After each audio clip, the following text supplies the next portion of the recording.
This is Mission Control Houston. Welcome to Space Station Live. It is Thursday, August 29th, 2013. This is a live view inside the International Space Station Flight Control Room here at the Johnson Space Center in Houston, Texas. This team today being led by Flight Director Matt Abbott. He is sitting at the center console directing the team. He's there in the blue shirt. Sitting beside him in sort of the lighter color shirt is Jeremy Hansen. He is the Capcom for today and this team.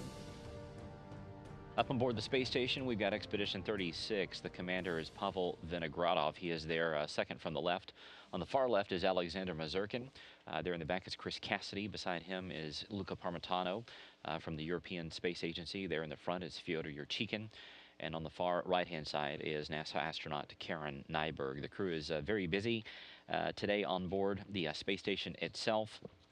They're going to have a busy weekend as well. We have an update for you on this spacesuit investigation that has been continuing ever since July when Luca Parmitano and Chris Cassidy stepped outside and that water began leaking into Luca's helmet.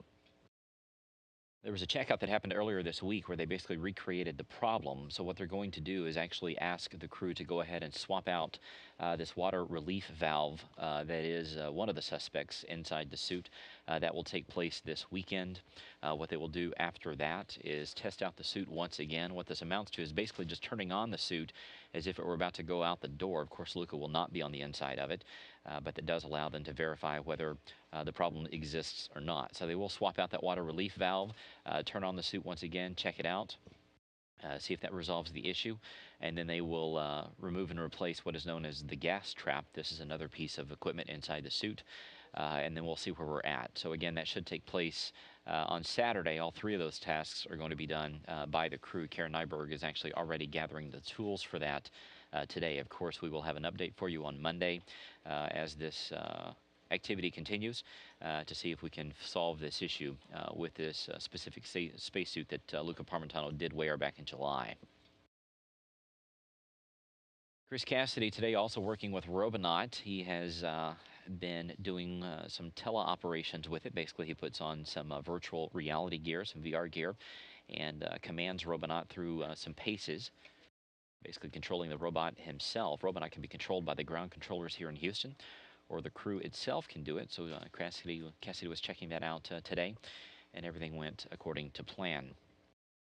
Chris also working to gather up some items and some trash that are going to come home and be burned up in the atmosphere once Cygnus leaves the International Space Station. Of course, Orbital Sciences is getting ready to launch Cygnus, their cargo vehicle, on a test flight coming up on September the 17th. That is the targeted launch date.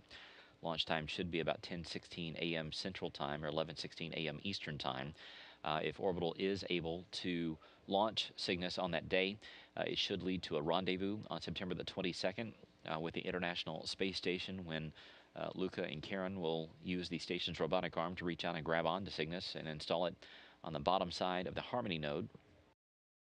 They will unpack about 1,300 pounds of cargo that's coming up. There's basically some non-critical crew supplies on board the spacecraft that are coming up on this test flight, but they will be packing it full of trash and other items that are no longer needed.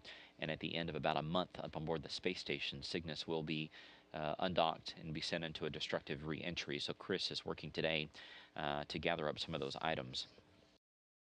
Later on today, Chris and Karen will do an eye exam.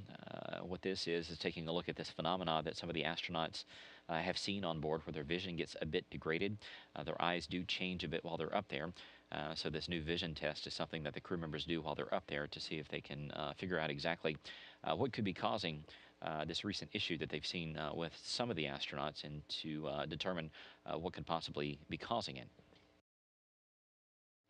Karen Nyberg and her fellow crew members Luca Parmitano and Fyodor Yurchikhin have been doing an emergency drill today. This is done every now and then just to keep their skills sharp, but they did climb into the Soyuz that brought them up to the station here several weeks ago, and pretended like there was an emergency on board, ran through all the procedures for that, and then talked with the ground teams here on Earth about how that went.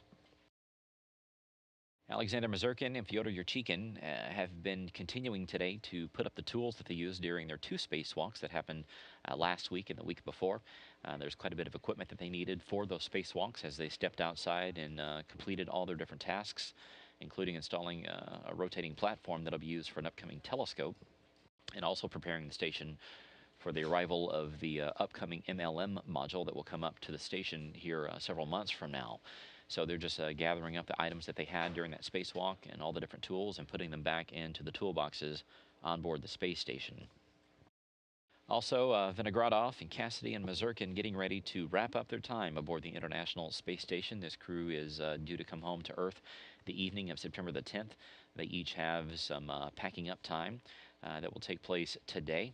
We want to remind you that that landing coverage will air live here on NASA television. Undocking should occur from the station at about 6:37 p.m. Central Time or 7:37 p.m. Eastern Time. And then landing will occur at 9:58 p.m. Central Time or 10:58 p.m. Eastern Time. Of course, our live coverage will be here on NASA television and also on the web at www.nasa.gov.